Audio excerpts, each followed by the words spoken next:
Le tabac, c'est nocif. Nocif, oui, mais pour qui, exactement? Fumer, c'est destructeur. Oui, mais pas seulement pour notre santé.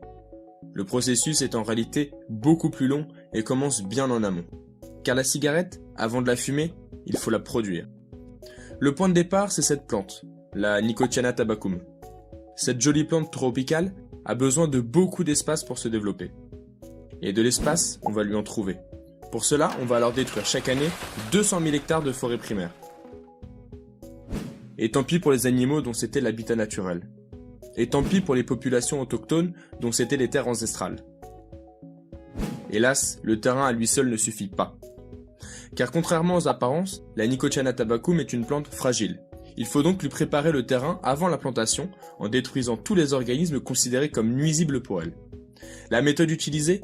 La fumigation. On va remplir le sol et l'air de gaz dont certains, comme le bromure de méthyle, sont particulièrement nocifs pour la couche d'ozone. Mais le problème ne s'arrête pas là. Une fois en terre, elle va absorber beaucoup, mais alors beaucoup plus de nutriments que la plupart des plantes. Pour compenser, on va alors utiliser engrais, herbicides, pesticides en masse. La plante peut désormais pousser, mais plus rien autour. Les sols et nappes phréatiques sont pollués.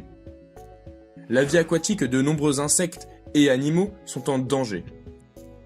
Mais la plante, elle, pendant ce temps-là, a continué de pousser. Il est désormais temps de récolter. Hommes et enfants, partout dans le monde, vont alors être exposés tout au long de la récolte à tous ces produits nocifs, mais également à la plante elle-même. En récoltant à main nue, notamment, ils vont être exposés à la nicotine même, qui, lorsqu'elle pénètre dans la peau, entraîne la maladie du tabac vert. Une vraie intoxication qui entraîne des vertiges, nausées, vomissements et maux de tête. S'ensuit alors les dernières étapes de cette longue chaîne de production pour arriver au produit fini tel qu'on le connaît aujourd'hui. Séchage des feuilles de tabac au bois ou au gaz, destruction de forêts supplémentaires pour créer filtres, feuilles, allumettes et paquets de tabac.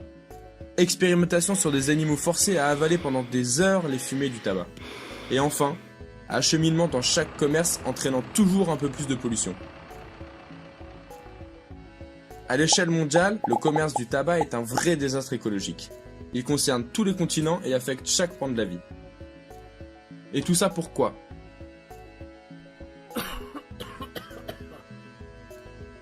Et si on consacrait toute notre énergie pour faire des choses vraiment utiles?